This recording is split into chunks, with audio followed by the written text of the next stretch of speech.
आज इमरान खान ने पार्टी छोड़कर जाने वालों के लिए अपनी पॉलिसी का ऐलान कर दिया। उन्होंने कहा कि जो मुश्किल हालात में गया उनका मुझे पता है, जिनके घरों पे छापे पड़े, जिनके बच्चों के साथ जो कुछ हुआ उनके बारे में मुझे मालूम है, वो हौसला रखें, वो तसल्ली रखें। इमरान खान जेल में बैठ के भी अपने लोगों को तसल्ली दे रहा है कि आपने हौसला नहीं हारना, आप तसल्ली रखें, मुझे पता है आपके हालात के बारे में। लेकिन कुछ नादान दोस्त ऐसे हैं जो बाहर ही रोला डाले हुए हैं, ये जानते बूझते भी कि इमरान खान के साथ अंदर क्या हो रहा है।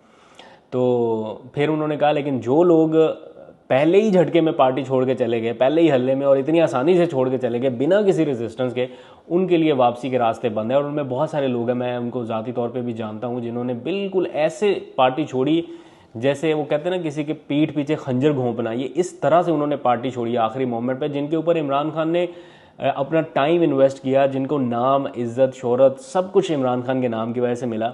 उन्होंने आखिरी टाइम पे इमरान खान को कैसे डिच किया, इसके ऊपर कभी कहानियाँ खुलेंगी तो आपको पता चलेगा। खैर, इमरान खान के अडयाला जेल सेल के हवाले से आज हनीफ अब्बासी ने एक दावा किया पार्लियामेंट के फ्लोर पे खड़े होकर तकरीर करते हुए कि इमरान खान के सेल से कोकेन बरामद हुई, और वो अभी भी छोटी छोटी ऐसे करके उन्होंने कोई मिसालें देना शुरू की। मैं तो इसके ऊपर इतनी ज़्यादा बात भी नहीं करना चाहता, लेकिन इसलिए कर रहा हूँ कि कुछ फैक्ट्स जो हैं वो स्ट्रेट रहें। आपको पता होना चाहिए कि ये डिस्कशन हो रही है, इतने सख्त हालात में भी वो कह रहे हैं कि अभी भी ये चीज़ें हो रही हैं अडयाला जेल में। तो वो फिर स्पीकर कौमी असम्बली जो अयाज सादिक थे, उन्होंने फौरी तौर पे वो अल्फाज हज़फ करा दिए। उन्होंने कहा कि ये मैं अल्फाज हज़फ करता हूँ, ये बिल्कुल इसकी इजाज़त नहीं हो सकती कि ऐसे इल्ज़ाम लगाएं। इवन उनका अपना कुलीग ये नहीं मानने के लिए कि तैयार कि जो आप बात कर रहे हैं वो ठीक है, तो आवाम कैसे मानेगी। तो ये इस तरह से नैरेटिव बनाए जाते हैं, इस तरह से आगे बेच दिए जाते हैं। आखिर में दो खबरें बताने से पहले छोटी सी अपडेट आज के अपने इवेंट्स के हवाले से कि आज हम ह्यूस्टन से मूव कर रहे हैं वापस डैलस में, और डैलस में होने जा रहा है आज इस्ना कन्वेंशन। बहुत बड़ी तादाद में वहाँ पे जो मुस्लिम कम्युनिटी के लोग हैं वो शरीक होंगे और डोनेशन देंगे अपनी अपनी। वहाँ पर ज़कात फाउंडेशन का प्रॉपर बूथ लगा हुआ है और उनका स्टॉल होगा।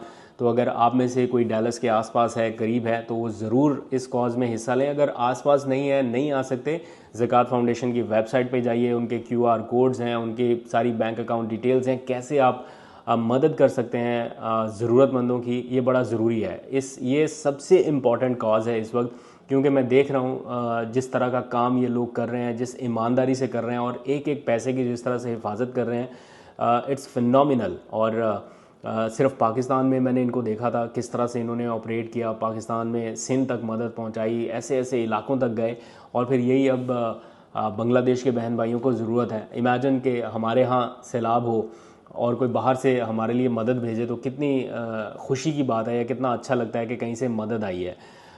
ये कोई ऐसा नहीं है कि किसी के ऊपर कोई एहसान है, ये सदका जारिया है आपके अपने लिए, आपके प्यारों के लिए। तो अगर आप फंडिंग करना चाहें, फंड का लफ्ज़ थोड़ा अजीब सा लग जाता है, लेकिन अगर आप अपने मुश्किल में फंसे हुए मुसलमान बहन भाइयों की मदद करना चाहें, गज़ा के बच्चों की मदद करना चाहें, ऑर्फन्स किड्स जिनके सर के ऊपर इस टाइम कोई हाथ नहीं है, कि कोई वालिद नहीं है, ना वालदा है, पूरी की पूरी फैमिली उजड़ गई, तो वो यतीम बच्चे कहाँ पर जाएँ, कौन उनकी कफ़ालत करे।